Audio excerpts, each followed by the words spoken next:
Good evening, everyone. Long time no see. I think it's been about 6 months since I did the last vlog on the koi pond. So yeah, very much needed.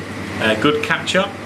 Let's see what went right in 2025, what went wrong in 2025, what we're looking forward to in 2026, and yeah, let's have a well-deserved and well-outdated catch-up on what's been going on. So, 2025 has been and gone now. Oh, where did that time go? Flipping heck.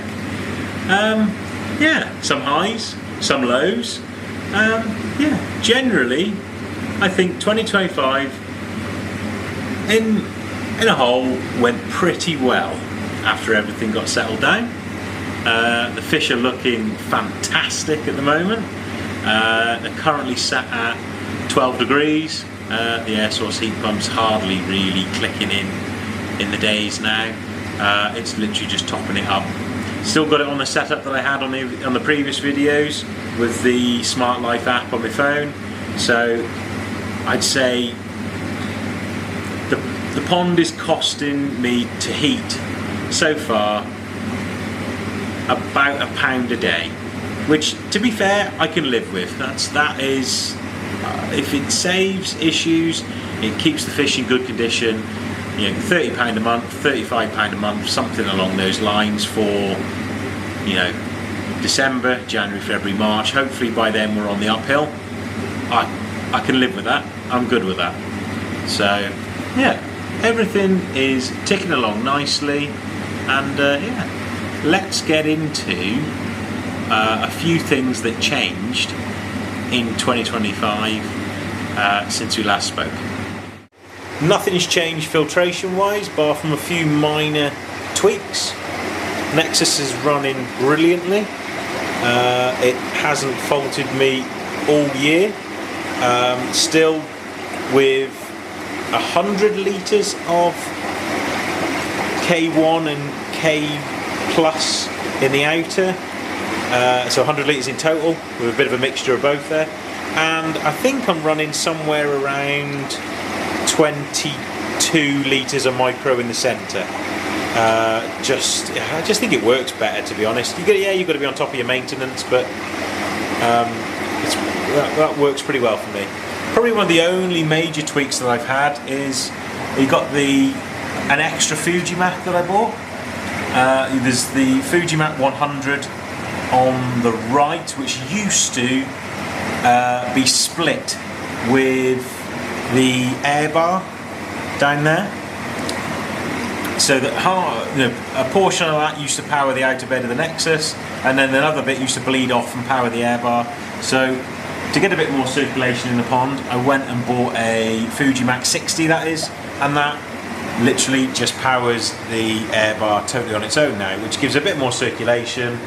As most of you know, I've only got one return into the pond, which is there. So a bit of rotational flow in the pond with that air bar just helps out a lot. Fish wise, the few have been moved on. There's a few still to move on that I've kept through the year. Tozai have done fantastic. That's one of the Tozai there. Kindai Showa. That's done really well. Very, very impressed with it. I actually haven't had these out yet and measured them. Because they've been doing so well, I've just left them alone. I didn't want to mess with them.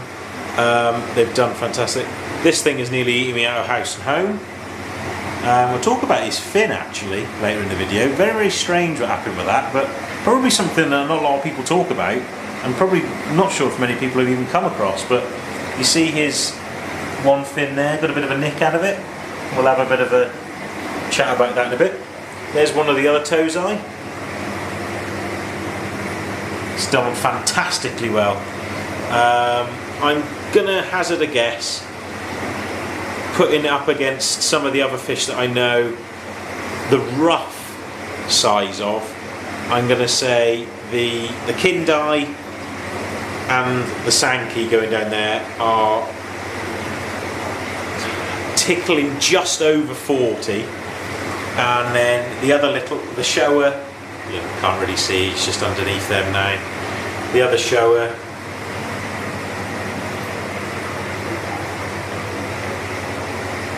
which is the Tamasabra, get out of the way. That fish there is just lacking behind a little bit, somewhere in the high 30s. I wouldn't say that's 40 yet, but considering the tows I came in, I had them this year, and their average was around 26 to 27 cm, I think they've done fantastic. They're eating well. We had to do a few changes actually to the feeding regime. One thing that was quite evident was that showers being showers, the greedy pigs that they can be, that Sankey, you wouldn't believe it, but probably at the beginning of September was an incredibly skinny fish. We were feeding FD build-up all summer, and yeah, for some reason just wasn't putting much body on at all. Like, it was a very, very timid and tetchy feeder on the surface, and I always find that if you want to like take any notice of how your fish truly feed, because they feed differently when you're here. When I'm here and I come and feed the fish, that chag will be just sat right here going, feed me, feed me. But if you really want to see how your fish feed, get a little camera, that's the Tapu Wi-Fi one that I've got, and watch them in the day when the feeder's about to go off. Watch what's happening and watch which fish sit near the feeder, watch which fish when the feeder goes off come and feed and then come back and feed, and how the others react. Because you might find that you've got like 2 or 3 very, very greedy fish that then aren't giving the other fish much of a chance, and especially if you've got something like that I've learned this year, like that Sankey, that is quite a shy, timid feeder off the surface on floating feed. He was starting to lag behind, which I was a bit, to be honest, I was a bit gutted about, because it's turned into a cracking fish now. But you know, 3 months ago you'd gone, that hasn't done very well. But basically the one change that we made, we were feeding FD build-up floating all summer, mixed in with a little bit of FD colour. But one of the massive changes that I swapped to is I actually started to feed Saki Ikari balanced sinking, 2/3 sinking and actually 1/3 floating. So I switched completely over to feeding balance. And what that meant is the vast majority of the feed sunk, and then there was a little bit left that floated. And what it actually does is, probably if I can demonstrate now and get a bit of food with one hand.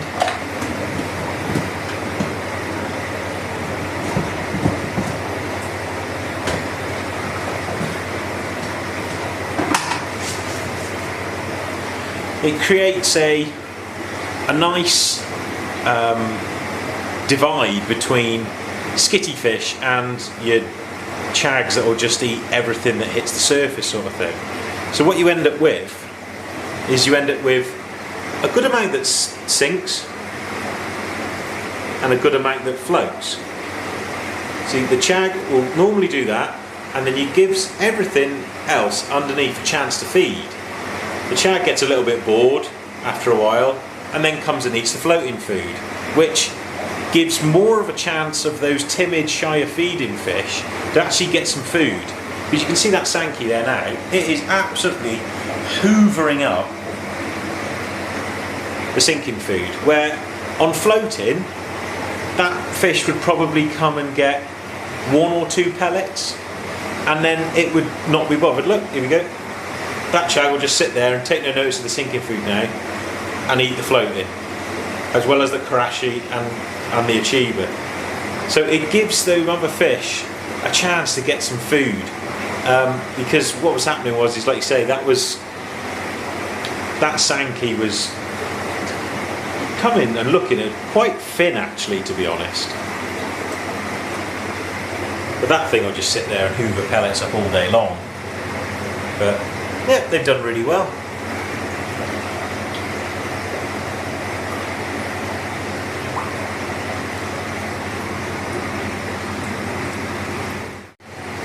So yeah, while we've got the chag here, you can see there, it's thin, it's got a little nick out of it.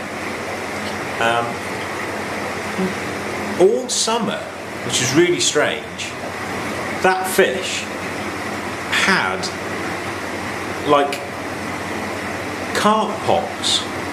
Even at 24, 25 degrees all summer, it had a good amount of carp pox on it, which I thought, oh well, I'll just keep an eye on it. But on that fin there, it was really heavy, and it's almost like the fin just sort of, I don't know, just never really knitted together tidy, because when I had this chag as a very, very small fish, it actually split its fin on that side, and it's never really, it's knitted together nicely, but it was almost like the end never really filled in properly. And then it got this sort of very strange waxy carp pox on it, and yeah, but the weird thing is ever since the temperatures come down, the carp pox has disappeared. It's almost worked the opposite as you would think carp pox normally does, where it gets worse in the colder water. It's actually worked the opposite, and it was worse in the warmer water, and ever since it's got a bit cooler, the carp pox has disappeared, and that fin has started to knit it together lovely. So very, very strange, bit weird, bit opposite to the norm, but hey ho, you learn something new every day. So yeah, just having another look at the tozai from last year. This is probably my favourite fish out of the lot, the kindai. It has developed beautifully. It's I'm really, really impressed with the tozai from this year. They've done extremely, extremely well. That shower there has got a lovely, lovely pattern coming on it. There's loads of development in these fish to come. So it's always a learning curve with these. The Sankey, like say, really, really impressive how that's done in the last 2 or 3 months. It's come on leaps and bounds from being quite a skinny fish to quite a really nice. It's bodying up real lovely compared to what it was. So yeah, really, really impressed. The Sankey from Shosha, that's coming on well.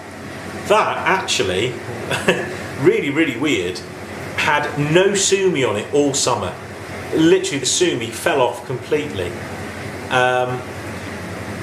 And pretty much looked like a kahaku most of the summer. And then we've dropped down, you know, in the lower temperatures now. Well, 18 it's started to come back, and especially now we've dropped down to 12.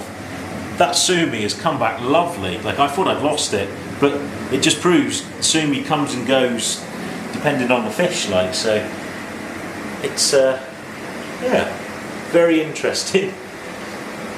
One of the fish to move on next year is this Chiba. It had a little bit of damage on its dorsal fin in spawning. They all had a bit of a spawn this year, and it unfortunately that Karashigoi is a male, and is a bit of a randy male as well. So it's a bit of a brute, a bit of a bully when it comes sort of spawning time. And that Achiba is a female, so it did get pestered a lot this year, and it's got a little bit of damage on it, but that will just be moved on next year. If someone would like to give it a home, I don't want anything for it, you can have it for free, as well as the Platinum Ogon that's in here. There's another one that I'm moving on. So if anybody wants them, give me a bell. Just come and collect them. I don't want anything for it. Make a bit of space for some fish this coming year. So yeah, apart from a couple of little knocks and bangs, which healed up lovely. We've really had a nice chilled out end of the year. I'm quite impressed where the pond's at the minute. We've got a couple of fish to move on, like I said. That'll bring the numbers back down to 6 or 7. And I'm going to add a couple more fish this year to keep it really nice and stable, not rock the boat too much, and yeah, just look forward to a nice steady season ahead, hopefully, with, touch wood, not too much drama. So the tail end of last episode I was talking about what I might do with filtration in the pond at the new year. Now, I must have gone and thought of pretty much every single different iteration and change I could make of how we're set up right now with the Nexus to try and fit a drum in the filter shed. Unfortunately, I don't think it's gonna fit. It's a shame because I'd love to fit a drum in here, but it's too small of a space, and I can't make it work with where the bottom drain pipe work is to where I would like the drum to then accommodate the size of the biochamber that I want. I've thought of multiple different things, having the drum there, or the biochamber where the Nexus is, but it's, for every change that I'd have to do, I'd have to make a sacrifice somewhere else. I don't really want to go down the shower route. I want to try and keep everything moving bed, submerged media, keep it nice and simple.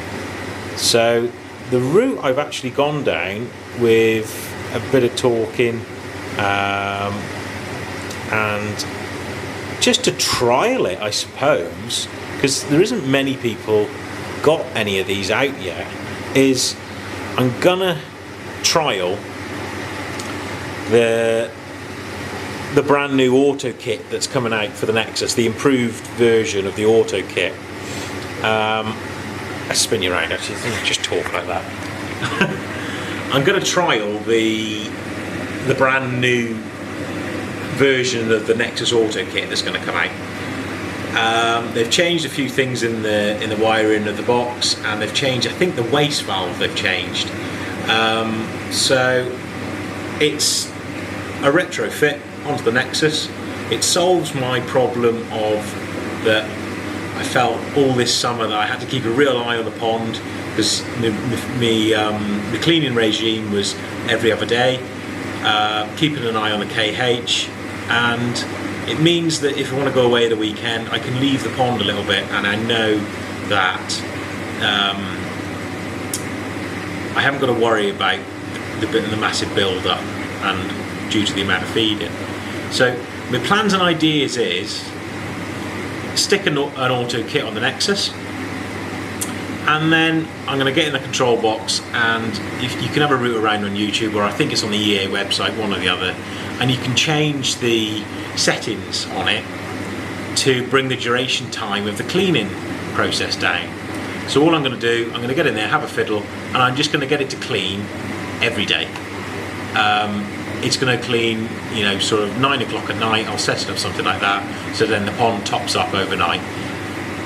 Looking at it and thinking of it, and looking at how much water it's going to change at the pond, it looks to be a nice figure doing it every day. And that means that whatever waste is sat in the system, it's only ever going to be sat in there 24 hours. So I'm getting to as close to a drum setup as I can without having to swap and change pipe work and alter the pond too much.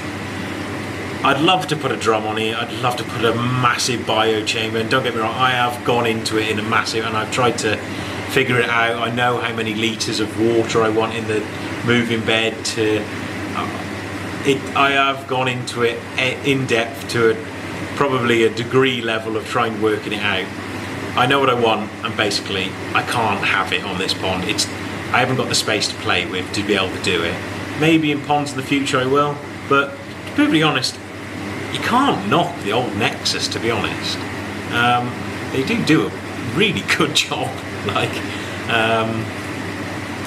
there's not really a lot to go wrong on them. And one of the things that swung the factor for me with the auto kit is, one, it's not a massive investment of money. You know, if it doesn't work, if I don't like it, I'll just move it on.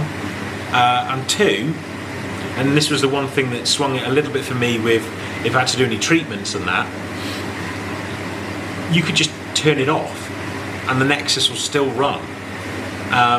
So if I'm treating and I don't want any water changing in the pond, I want that treatment to sit in the pond for a given amount of time, or let's just say it's a fluke treatment, I want them to sit in it for a good couple of days. If it's an FMG treatment, I don't want any water changed in, you know, 2 or 3 days after the treatment's gone in. You know, I can just turn the auto kit off, stop feeding, and nothing's changing in the pond because I'm not on an I'm not on a trickle in, I'm just on an auto top up.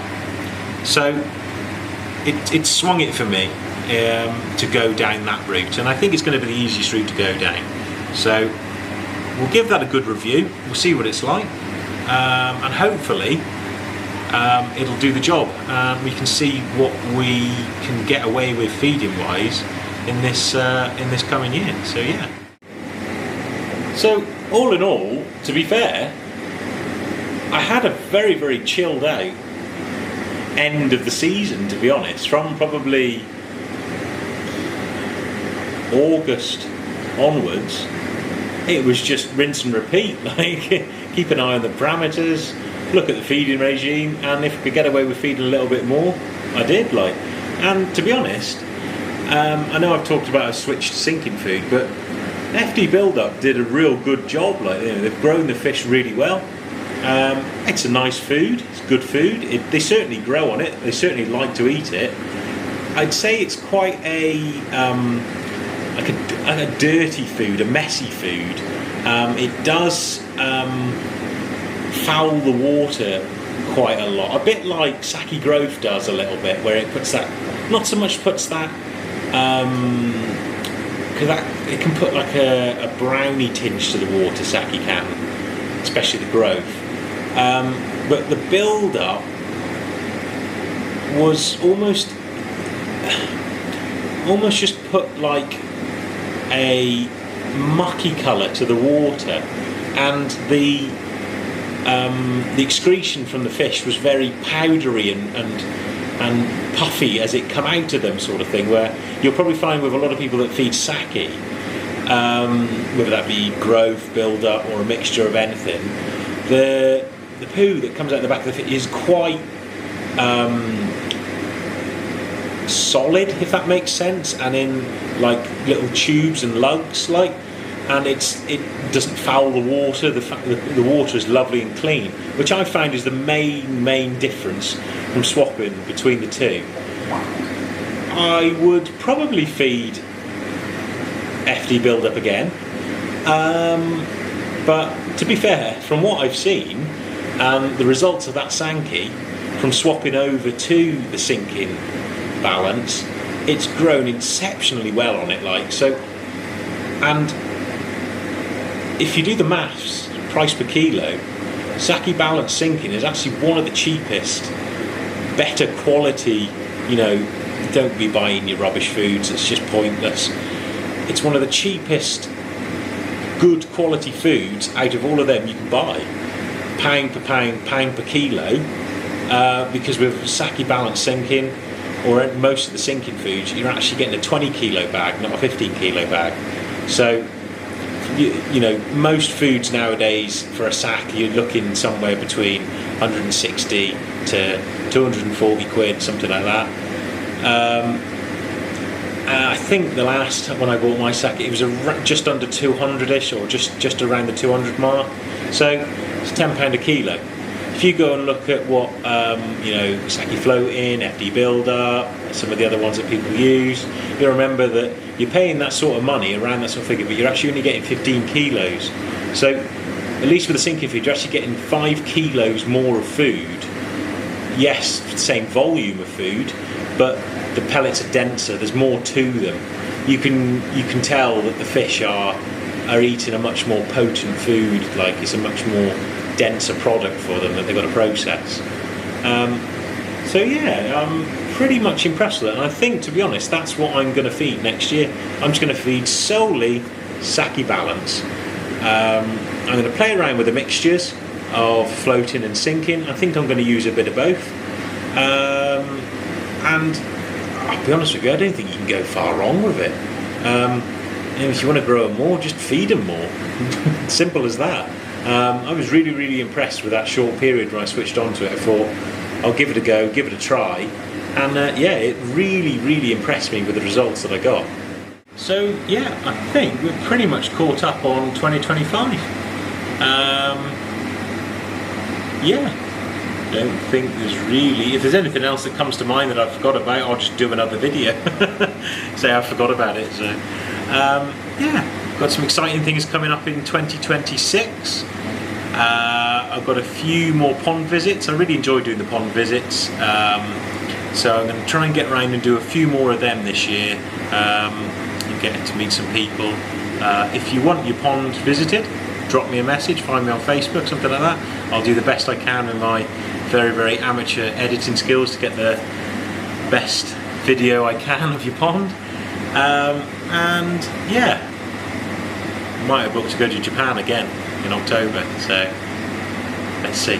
Thank you very much for watching, and I'll catch you again.